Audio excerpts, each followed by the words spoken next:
Por escrito. Por escrito. Radio Anáhuac 1670 AM.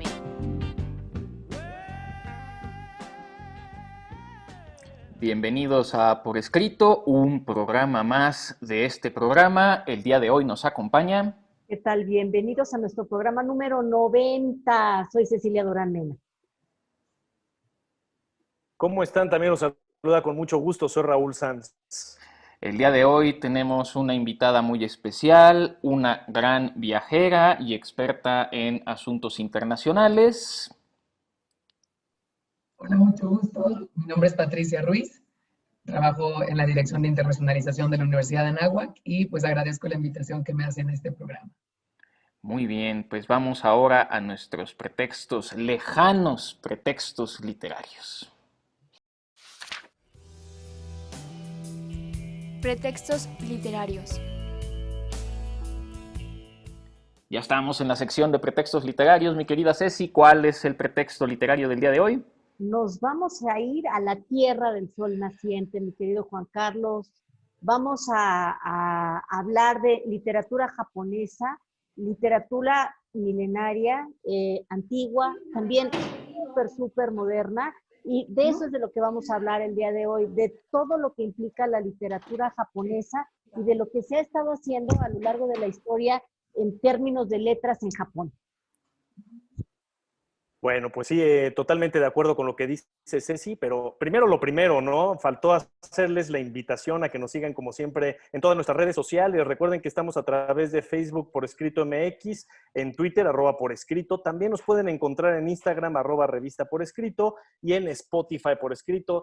Recuerden que nos pueden encontrar también en todos los canales de YouTube, ustedes ya saben cuáles son, y todos los miércoles a las 9 de la noche sale una nueva emisión a través de Código Libre. Entonces, para que nos siga, esté con nosotros en esta modalidad que ahora nos puede escuchar y ver al mismo tiempo. Y adentrándonos en el tema, por supuesto, Ceci, lo que dices, tenemos un programa muy interesante. Además, siempre es divertido, padre y constructivo cuando tenemos un invitado. En este caso, gracias a Patti Ruiz por estar con nosotros, que es una fanática de la cultura japonesa. Y vamos a hablar sobre varios autores, vamos a hablar sobre diversos libros, sobre todo una literatura que considero es distinta al resto de la literatura, tanto antigua como moderna, con autores que tienen una estructura muy compleja y que hay que leerlo como recomendación en su idioma original, como todos los libros. En este caso, para nosotros, pues es una traducción compleja, ¿no? Entonces, hay que adaptarse, a menos que Juan Carlos hable japonés aquí, ahorita nos contará. ¿Oh, sí? No, desde luego que no, y mea culpa por no haber tenido las redes sociales en el momento indicado. Pero vamos a ver qué nos puede comentar Patti, que creo que es la única que ha podido viajar allá a Japón, un poquito que nos adentre a esta cultura japonesa. Buenas noches a todos. Sin duda, Japón es un país que en los últimos años ha empezado a llamar mucho la atención, ¿no? En parte, pues, por la modernidad que nos muestra, lo distinto, lo lleno de color, pero también lo lleno de mucho orden. Yo tuve la oportunidad de estar allá. Tengo una muy buena amiga, Vania de la Vega Shota. Ella es de descendencia japonesa y pues ella ha sido la que me ha podido ir transmitiendo mucho de este país. Como sabemos, pues Japón es una isla en el Pacífico y pues uno de los datos más curiosos que tenemos es que pues, es uno de los países más poblados y a su vez mejor organizados, ¿no? Imaginemos que esta es una isla de un poquito más de 125 millones de habitantes, más o menos como un poco más que lo que tenemos en nuestro país, pero que es del tamaño de un California, ¿no? Como de un estado de California. Entonces, ¿cómo tanta gente puede convivir en un espacio tan pequeño? Pues solo uno necesita ir para entender que todo es posible cuando verdaderamente lo puedes acomodar, organizar y que la gente aprende a valorar la importancia del orden, ¿no? Sin duda, los medios de comunicación ahí son excelentes. Uno puede estar de un poblado a otro en cuestión de horas, dependiendo del tipo de tren que tome. Siempre va a encontrar esquinas curiosas, llenas de recuerdos japoneses o de espacios que te hacen alusión a mucha tradición, ¿no? Uno simplemente caminando puede ver a las personas muy respetuosas de sus tradiciones y queriéndolas compartir haciendo que el mundo nos volvamos más atractivos de este lugar, ¿no?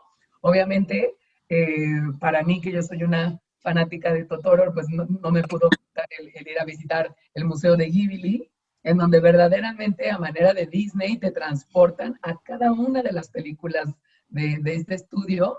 Obviamente Totoro es uno de los personajes principales, pues por todo el punch que ha tenido en el mundo.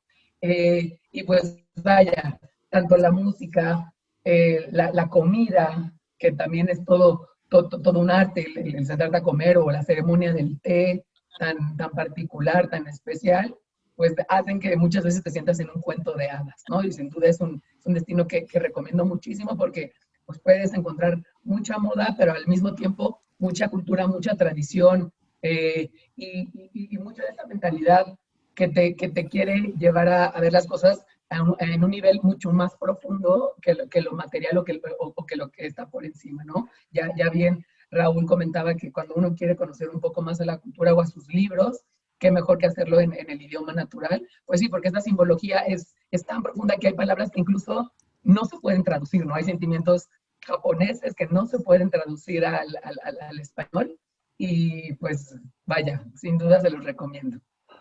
Muy bien, efectivamente creo que es la vez que más lejos hemos viajado. Ya nos habíamos ido alguna vez a la India, pero ya nos vamos a Japón en nuestros pretextos literarios. El hecho de ser una isla creo que es una ventaja interesante, estratégica, histórica. Hay tres periodos que podemos reconocer en la literatura japonesa, pero creo que en general tenemos como esta doble visión. Algo muy tradicional, muy de antaño, pasaba exactamente igual en el primer periodo que lo que ocurría en la antigua Grecia era la tradición oral, y también tenemos un Japón muy contemporáneo que además es punta de lanza sobre todo en temas tecnológicos. A mí en lo personal me horroriza a veces un poco que sean tan tecnológicos, pero no cabe duda que Japón tiene muchísimo que mostrar y como hemos dicho muchas veces en este programa, a través de su literatura es como más aprendemos. Y vaya, Fíjate, nada más comento, Juan Juan Carlos, Carlos, que te decía que, fíjate, haciendo alusión a lo tecnológico, claro que necesitan de la tecnología para poder estar así de organizados, ¿no? Y que las cosas pues salgan a su tiempo, pero es una tecnología que responde también a la necesidad del ser humano, ¿no? Ahorita ya se habla mucho sobre la sociedad 4.0, en donde es el avance tecnológico necesario envejeciendo y que no se sabe si en un futuro vayan a existir las manos jóvenes suficientes para poder atender a toda la gente, ¿no? Entonces, claro que se necesita la tecnología, pero es una tecnología un tanto humanizada, pero en el sentido de mantener el trato. y a pesar de toda esta tecnología que estamos hablando y que de repente da miedo, a mí algo que me gusta mucho de la literatura japonesa es cómo ellos y cómo como autores siempre están respetando la tradición y siempre regresan a esta parte. Es cierto que Japón a veces parece un viaje al futuro, pero, y estarán de acuerdo conmigo, es un viaje dicotómico muy interesante, porque así como podemos ir para adelante, podemos ir para atrás, porque ellos son muy respetuosos de su tradición y en las letras se nota todo ese amor que le tienen a su historia y en algunos casos, muchos autores que tienen esa nostalgia del pasado. Así es, correcto. Y pues brevemente, porque como siempre, ¿verdad? Mis estimados, se nos acaba el tiempo rapidísimo y pronto vamos a pasar a nuestra siguiente sección, pero me gustaría abordar un poco de estos periodos que ya mencionaba Juan Carlos brevemente. De los 5 periodos, bueno, a mí el que más me llama la atención, muy particularmente, es el quinto periodo, ¿no? Que es la modernidad, en el que realmente la influencia occidental deja de ser lo más relevante para Japón y unifican entonces tanto su lenguaje escrito como el hablado, ¿no? Y aquí llegamos justamente a 2 personajes muy importantes que son los premios Nobel de Literatura, que son Kawabata Yasunari. En 1968 logra su primer premio Nobel, un literato japonés, y después tenemos a Oe Kensaburo en 1994, tema que ahorita me parece muy pertinente porque me imagino que lo leyeron ayer en los periódicos, acaparó, yo lo leí en algunos de ellos, sobre Murakami, ¿no? Que nuevamente queda fuera de poder ser galardonado con este premio, ¿no? Pero bueno, me imagino que lo tocaremos más adelante este tema también. Todos los países necesitan su Carlos Fuentes. Es-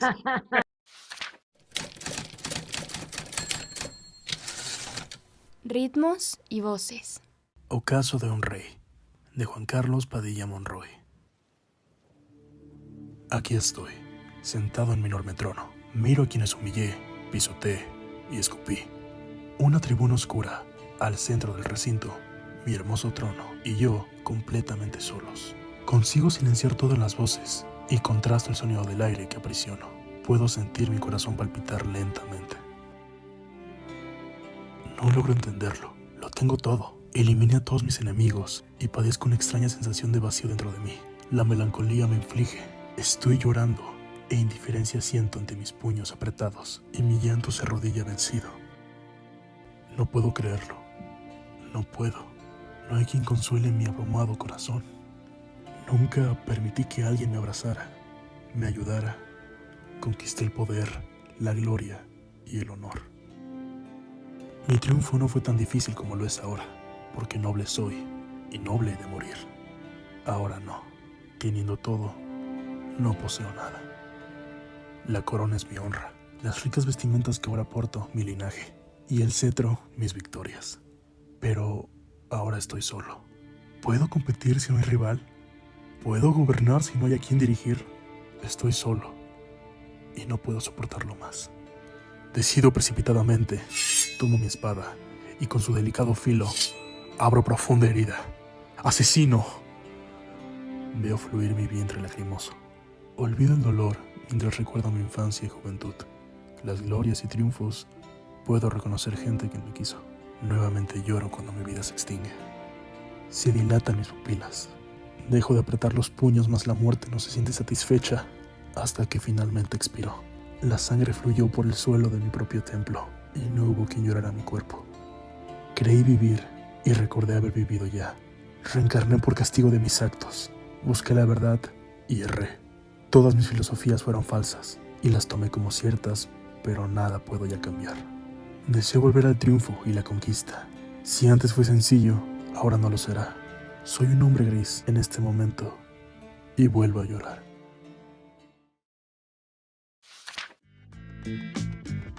Conversaciones.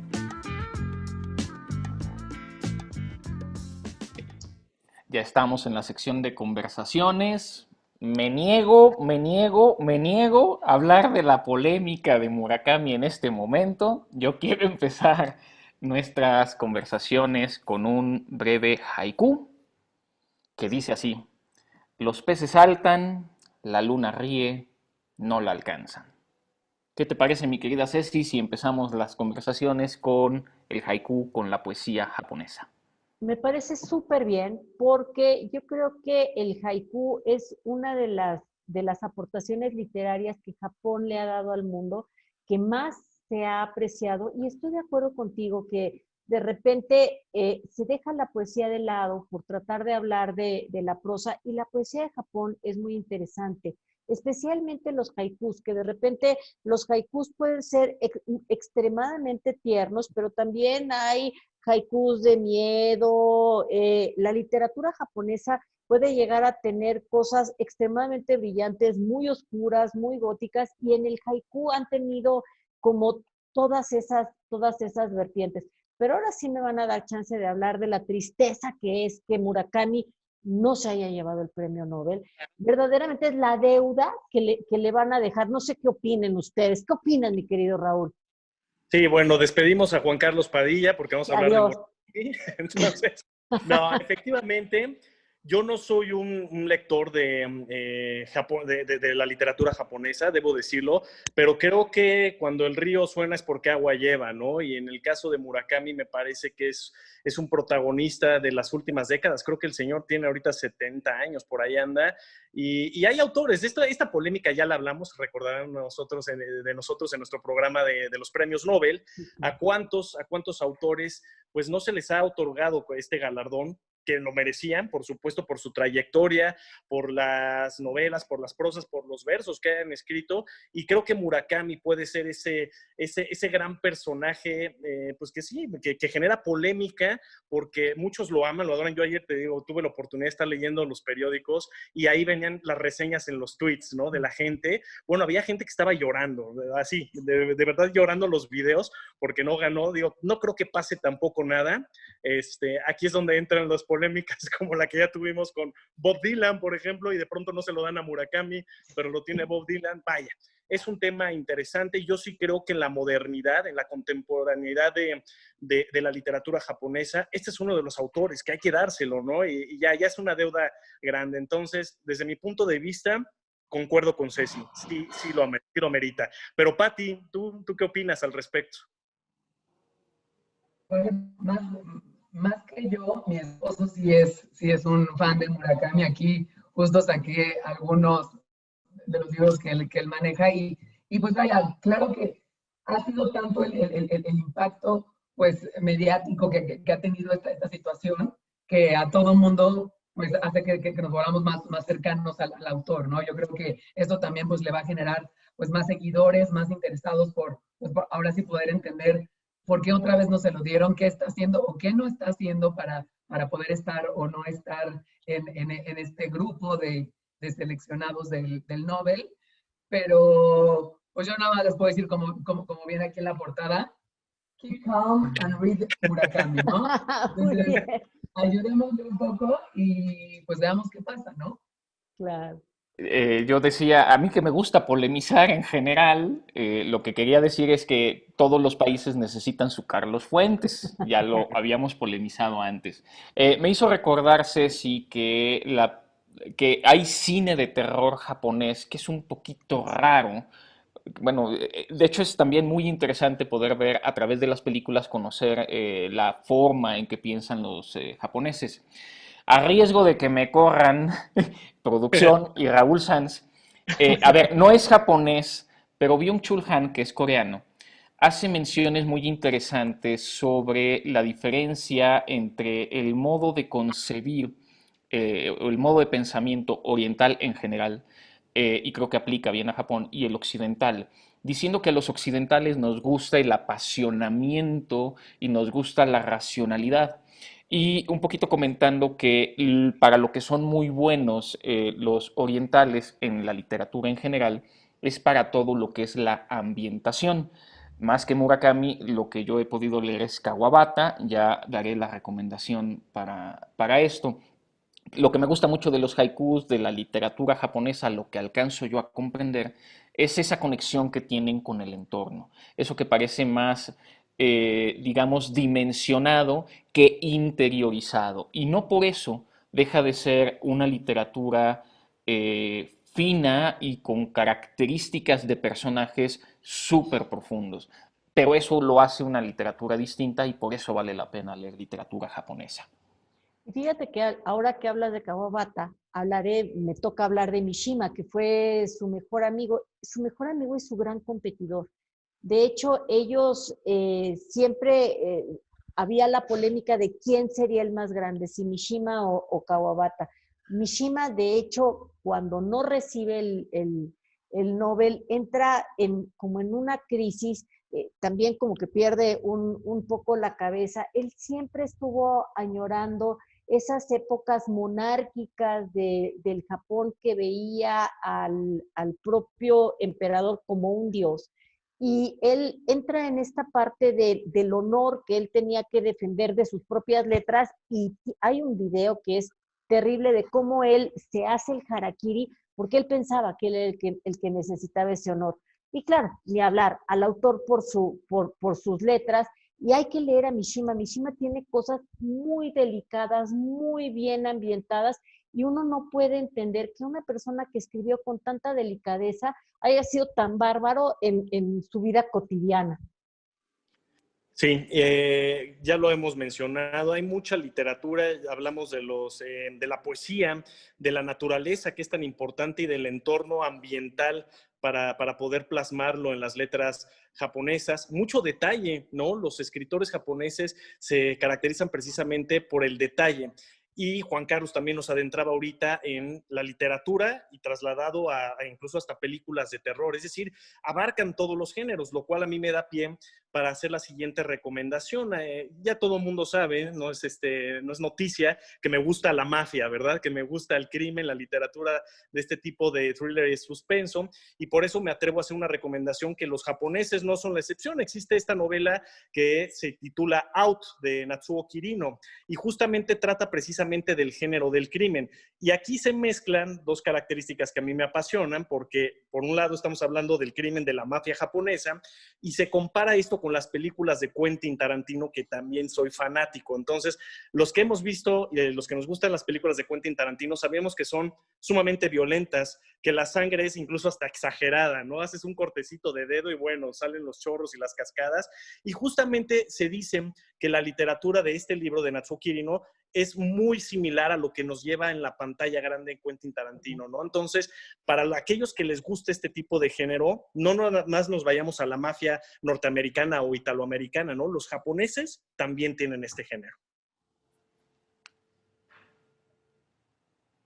Bien, y aprovechando igual que están compartiendo algunas recomendaciones, obviamente, aunque sale un poco de la literatura, de lo que está escrito, pero como los japoneses rompen mucho con las ideas que pudiéramos tener, pues obviamente yo les quiero recomendar la película de Totoro, bueno, y toda la colección de las películas de los estudios Ghibli, porque también es una manera muy interesante de podernos acercar y entender la cultura, ¿no? Como igual, incluso en momentos, en épocas de guerra, pues era a través de las películas de anime que también querían hacer entender a los niños qué es lo que estaba sucediendo, ¿no? Cómo podían normalizar o poder aterrizar toda esta violencia, o también con personajes fantásticos como Totoro, pues como independientemente de que estés viviendo una situación familiar compleja, pues siempre hay algún espíritu, ¿no? Como Totoro, que es el espíritu del bosque, que te puede acompañar y ayudar a pasar esos momentos difíciles, ¿no? Obviamente otra película muy, muy, muy buena que está al alcance de todos es la de Your Name, ¿no? Una película bastante galardonada en el 2016, que nos narra la historia pues de dos adolescentes que en distintas épocas, en distintos momentos históricos tienen una conexión o como que un viaje en el tiempo, pero te muestra esta misma película al mismo tiempo a la ciudad de Tokio como tal, ¿no? O sea, yo que ya pude estar ahí, ves esta película y aunque sea en dibujo, te inmersas por completo a la cultura. Es una manera de entenderlo. Y regresando al tema del haiku, pues por supuesto que para poder profundizar y entender más el arte que hay en expresarte con pocas sílabas, pues es importante conocer a la cultura, ¿no? Igual para entender a los textos de terror, pues si uno entiende cómo vive o cómo es la historia o la cultura japonesa, pues es más fácil el no asustarte tanto, no tanto por el susto, sino por la manera tan distinta de presentar el miedo. En la literatura rusa no voy a citar a Dostoyevsky, voy a citar a Gogol, cuando el cuento de la nariz, y uno, bueno, se puede quedar pensando por qué perder la nariz puede ser tan horrorizante, ¿no? Es lo que ocurre con la literatura de otras latitudes, por eso es que es relevante conocerla. Ya hacía alusión, Patti, también al anime. Creo que Raúl no me va a dejar mentir, a lo mejor le pasó como él, yo soy fanático de los Caballeros del Zodiaco. Entonces, claro, es toda una época, hay generaciones posteriores que tienen quizá otros referentes. También me quedé pensando la pérdida que fue no comenzar el tema de las Olimpiadas este año 2020. Ya veremos en 2021 qué cambios y qué cosas nos aporta Japón, pero teníamos muchísima ilusión y mucha esperanza de todo el espectáculo que nos van a brindar. Y también es hablar de samuráis y es hablar de un montón de cosas que por supuesto que en estas breves conversaciones no nos da tiempo. Y fíjate que a pesar de que la literatura de Japón nos pudiera parecer tan lejana, de repente hay una conexión que existe en la literatura, por ejemplo, del propio Murakami o de Banana Yoshimoto, en donde ellos hablan con los espíritus casi de la misma manera en la que Rulfo trata a los espíritus. Pienso en Kitchen, por ejemplo, de Banana Yoshimoto, en donde muere la abuelita de la protagonista y ella sigue teniendo una relación con esta abuelita ya muerta como si estuviera viva, a través de la cocina. Algo también muy, que no podría, o sea, es universal, ciertamente, pero que podría parecer que lo escribió una mexicana y no una japonesa, porque nos podemos sentir muy identificados con esta relación como con el más allá, con la trascendencia que compartimos japoneses y mexicanos. Es una cosa curiosa. Sí, sí, lo dice Juan Carlos muy bien. Hay muchísimos temas de los que podemos abordar y no nos da el tiempo en este programa. Sin embargo, yo me quiero mantener dentro de las recomendaciones de los autores y de la literatura en este tenor, en esta sintonía de la combinación literatura y cinematografía, que siempre me ha gustado a mí esa combinación. Sí, creo yo que las grandes películas siempre van a estar basadas primeramente de los libros, ¿no? De las grandes obras. Y en este caso, ya hablé hace rato de Quentin Tarantino, ahora me voy a centralizar en Battle Royale de Koushun Takami, que para aquellos que les ha gustado mucho esta trilogía de libros y también de películas de los Juegos del Hambre, pues resulta que prácticamente aquí tenemos el mismo concepto con esta novela, nada más que, como bien lo dicen, los japoneses son más descriptivos, y me voy a atrever a decir la palabra, son incluso hasta más, les gusta más lo sanguinario en ese sentido. No quiere decir que si les parecieron, les pareció atractivas esas novelas y esas películas, aquí se van a encontrar ese concepto, pero todavía mucho más sangriento. ¿De qué trata la novela? De supervivencia prácticamente, ¿no? En el que son todos contra todos, se le cataloga como un género incluso de terror o un thriller, pero yo diría que también tiene algo de distopía, porque estamos hablando de un poder militar que controla totalitariamente todo, ¿no? Todo un régimen. Entonces, esta es una de las novelas que puede ser bastante atractivas en este entorno contemporáneo,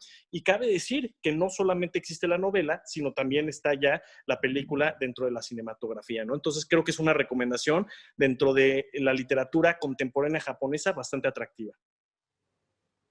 Muy bien, y yo igual para hacer un comentario, tuve también la oportunidad de leer a Banana con esta obra de Kitchen y sin duda es impresionante cómo de verdad te transporta a lo que está viviendo esta persona, el sufrimiento que tiene, pues a las tentaciones que le salen con un vecino, ¿no? Y pues cómo puede empezar a llevar su vida o a retomarla sin darse cuenta y pues cómo sí te puede hacerte imaginar a esta persona en un edificio, en un pequeño departamento, ¿no? En una ciudad tan mágica como Tokio. Igual, otra posible cuestión interesante para conocer de la literatura, pues son los cuentos japoneses, ¿no? Los Japanese Fairy Tales. Obviamente, de una manera, pues, muy mágica o muy enfocada a los niños, pues uno igual puede llegar a entender valores, civismo, historia, pues porque siempre ellos tienen esta relación pues, a lo natural, al estado real de las cosas, a la historia, ¿no? A toda la simbología que rodea a esta cultura tan mágica y tan cercana ya también a nosotros. Decía Kawabata precisamente, hablando un poco de los cuentos, muchos escritores en su juventud escriben poesía. Yo, en lugar de poesía, escribí los relatos que caben en la palma de una mano. Entre ellos hay piezas irracionalmente construidas, pero hay varios buenos que influyeron naturalmente en su pluma. Se supone que entre 1924 y 1972 Kawabata escribió 146 brevísimos relatos que denominó así, que caben en la palma de la mano. Vamos rapidísimamente a hacer una última recomendación. La mía es leer los relatos de la palma de la mano de Kawabata, cada uno para poder despedir ya el programa. Por favor, no se pierdan Kafka en la orilla de Murakami. Y del otro Murakami, Sopa de Miso. Ese sí es un thriller psicológico que qué barbaridad. Pues sí, yo ya hice algunas de las recomendaciones y cerraría también con el autor favorito, Juan Carlos Murakami. Creo que todos tenemos que leerlo y adentrarnos en este personaje tan polémico en este preciso momento, ¿no? Entonces creo que esa sería la recomendación. Y antes de despedirme brevemente, recordarles que todos los miércoles a las 9 de la noche sale una nueva emisión de este programa por escrito a través de Código Libre. Muy bien, y pues yo me quedo igual con Banana Yoshimoto y su obra de Kitchen. Y obviamente, aunque no es el tema central, por supuesto, con todas las películas de los estudios Ghibli y esta distinta de Your Name. Pensé que iba a sacar ahorita su peluche de Totoro. De Totoro. Pati, despedimos el programa, mi querida Ceci. Muchísimas gracias por acompañarnos. Gracias a Jimena por ayudarme a hacer el guión. Nos estaremos escuchando y viendo la próxima semana. Como siempre, un gusto haber estado con ustedes. Qué bueno que nos escucharon y que nos ven ahora a través de esta modalidad. Nos vemos la próxima semana. Gracias a todos por la invitación. Ojalá y podamos seguir profundizando sobre otras cosas de Japón. Pues espero que lo hayan disfrutado. Agradecemos a producción, Valeria Martínez y Brandon Hurley por hacer esto posible el día de hoy. Se despide un servidor, Juan Carlos Padilla. Nos vemos y escuchamos la próxima semana.